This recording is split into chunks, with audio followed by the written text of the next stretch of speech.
आज हम पढ़ेंगे ऑरा के बारे में। ऑरा को जानने से पहले ये जानना ज़रूरी है, सपोज़ कि अगर आपने एक लाइव वायर, मान लो कि एक लाइव वायर है जिसमें से इलेक्ट्रिसिटी पास हो रही है और आपने इसको टच किया तो क्या होगा? आपको करंट लग जाएगा। इसका मतलब कि हम इलेक्ट्रिसिटी को फील कर सकते हैं और एक तरीके से गुड कंडक्टर भी है। यानी we emit a very low level of electricity, यानी हमारी बॉडी से भी भले बहुत लो लेवल की इलेक्ट्रिसिटी एमिट होती है पर होती है। फिर अब सपोज़ कि ये एक पर्सन है, सबका अपना एक इलेक्ट्रोमैग्नेटिक फील्ड होता है। यानी अगर हम इलेक्ट्रिसिटी एमिट कर रहे हैं इसका मतलब कि एक फील्ड भी बना रहे होंगे। हमारी अपनी एनर्जीज़ का एक इलेक्ट्रोमैग्नेटिक फील्ड होगा। अब सपोज़ कि ये इंसान का अपना ही इलेक्ट्रोमैग्नेटिक फील्ड है और आप इसके पास में हैं, तो आप जैसे ही इसके पास में आओगे आपको फील होगा कि ये पर्सन का नेचर या थोड़ी बहुत आपको कुछ चीज़ें फील होगी उसके बारे में, जिसे आप किस चीज़ का नाम देते हो? वाइब का। All living beings have energy, it is the way we send out vibes and energies to the surrounding. आप जो उस इंसान से रिलेटेड चीज़ें फील कर रहे हो वो उसकी वाइब है, और वाइब्स ही क्या है? वाइब्रेशन एंड वाइब्रेशनल एनर्जी का शॉर्ट फॉर्म है। एक तरीके से आप उस इंसान का ऑरा फील कर रहे हो। आपको ऐसा नहीं लगता कि अरे ये इंसान बहुत अच्छा है, जबकि आप उसके बारे में कुछ भी नहीं जानते हो? और कभी कभी लगता है कि ये इंसान बिल्कुल भी अच्छा नहीं है, या फिर आपको अजीब सी चिढ़ होती है उस इंसान से, जबकि उसने आपका कुछ बिगाड़ा भी नहीं है और आप उसको एक्सप्लेन भी नहीं कर सकते हो कि आप ऐसा क्यों फील कर रहे हो। बट एक्चुअली आप उसे एक्सप्लेन कर सकते हो। वो है उसकी जो इलेक्ट्रोमैग्नेटिक फील्ड है, आप उस चीज़ को फील कर रहे हो और उस वजह से आपको वो फीलिंग आ रही है उससे रिलेटेड।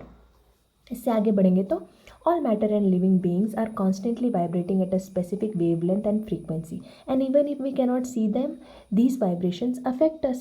अब भले ही हमें ये वाइब्रेशंस जो किसी हर ऑर्गेनिजम्स और चीज़ों से निकलती है हमें दिखाई नहीं देती, बट हम इसे फील कर सकते हैं। फिर the part of electromagnetic spectrum that surrounds us and penetrates us is aura. अब इलेक्ट्रोमैग्नेटिक स्पेक्ट्रम यानी जो ये वाली जो स्पेक्ट्रम थी, ये वाला जो स्पेक्ट्रम है, इसकी जो वेव्स हमें सराउंड करती है, यानी जो वेव्स हमें सराउंड कर रही है वो ही है aura. Aura is not just a halo around us but also an extension of our state of being and current state, and that is the current state of mind. अब इसका क्या मतलब हुआ?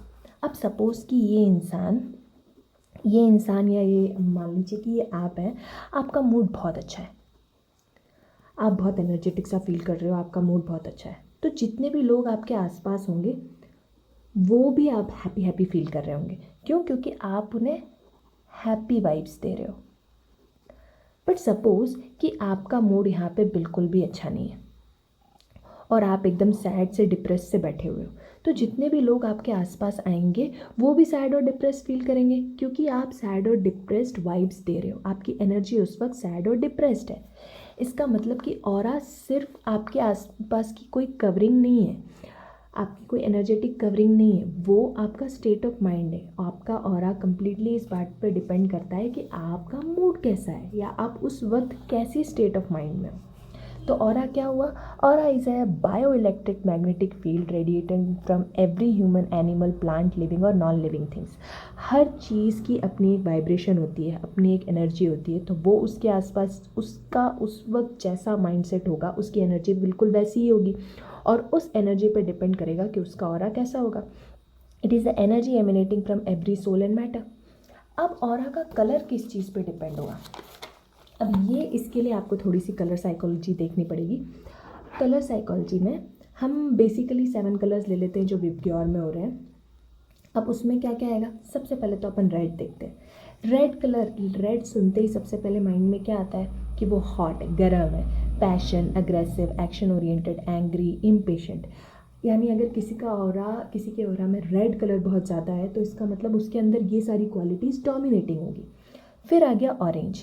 अब ऑरेंज एक्टिव होते हैं orange aura वाले, but उतने अग्रेसिव नहीं जितने कि रेड वाले होते हैं, पर क्रिएटिव होंगे, वार्म और कंफर्टिंग फीलिंग देंगे। लाइट येलो, येलो कलर में ये तो लाइट है और नेचुरल प्यूरीफाई, मतलब एंजेलिक वाइब्स दे रहे होंगे वो थोड़ी, और हीलिंग होंगे, प्यूरीफाई करेंगे।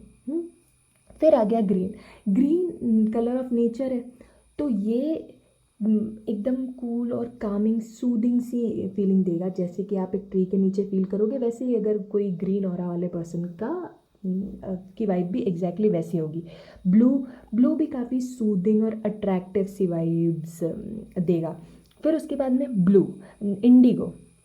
इंडिगो यानी ये हमारा थर्ड आई चक्रा का कलर भी होता है, तो इसलिए इसमें अगर किसका इंडिगो हो रहा है तो इसका मतलब उसकी साइकिक पावर्स बहुत एक्टिवेटेड होगी, और वो मिस्टीरियस सी पर एक अलग ही लेवल का सूदिंग देगा मेंटल लेवल पे। फिर आ जाते हैं पर्पल। तो पर्पल, पर्पल ऑब्वियसली ये क्राउन चक्रा का कलर भी है, तो ये थोड़ा सा स्पिरिचुअल सा, और वो पर्सन बहुत ही नॉलेजेबल और अंडरस्टैंडिंग सा, और डिपेंड हो सकते हो आप उस पर, ट्रस्टवर्दी, ऐसी वाइब्स देगा। बट इसकी जगह पर अगर आपको बिल्कुल कंप्लीटली बहुत डार्क या ब्लैक सा ऑरा अगर फील हो रहा होगा किसी का, तो इसका मतलब कि वो उसका माइंडसेट उतना ही नेगेटिव चल रहा है। अब इसे प्रूव कैसे करेंगे कि ऑरा की बात तो हो गई, बट अब इसे प्रूव कैसे करेंगे? तो इसे भी प्रूव किया जा सकता है। एक रशियन टेक्नीशियन थे जिनका नाम था साइमन किरलियन। अब इन्होंने दूसरे रिसर्चर्स के साथ में मिलकर एक टेक्निक डेवलप की, फोटोग्राफी की एक टेक्निक डेवलप की, जिसको गैस डिस्चार्ज विजुअलाइजेशन का। अब इसे किरलियन फोटोग्राफी भी बोलते हैं, आप गूगल करके चेक कर सकते हो इसको। अब इन्होंने क्या किया, इसको उन्होंने क्या फोटोग्राफ किया है, ह्यूमन एमिनेशंस। इसका मतलब ह्यूमन से कौन सी एनर्जी एमिट होती है, बाहर निकलती है, और उसका उसकी करंट स्टेट ऑफ हेल्थ से क्या लेना देना है, ये देखा। अब ये कैसे देखा, अब वो फोटोग्राफी कुछ इस तरीके से दिखती है। अब ये वाला देखो, ये जो बीच वाला पर्सन है इसका ऑरा इस कलर का था। अब ये एक हेल्दी पर्सन है, इसके अंदर कोई फिजिकल इश्यूज़ या कोई प्रॉब्लम नहीं है, और देखो उसके पीछे का रीज़न क्या था कि सारे कलर्स इवनली डिस्ट्रीब्यूटेड है और उसका ऑरा कंप्लीट है। वहीं ये एक डिसीज़ सिक पर्सन था, इसका लाइफस्टाइल बिगड़ा हुआ था, इसको डिसीजेस थी। अब देखो इसके ऑरा के बीच में गैप से कलर्स अनइवन है, किसी तरफ ज़्यादा है किसी तरफ कम है, और ये शो कर रहा था कि ये एक इसकी हेल्थ में इम्बैलेंस बना हुआ है, साइंस ऑफ इम्बैलेंस है। फिर ये देखो, मैंने अभी कहा था कि अगर किसी का ऑरा बिल्कुल ब्लैक कलर का होगा, डार्क होगा, तो वो उसके अंदर बहुत नेगेटिविटी है और बहुत ब्रेन रिलेटेड या माइंड रिलेटेड इश्यूज़ है, जिसकी वजह से उसका ऑरा इतना डार्क फील हो रहा है। Okay, thanks for watching.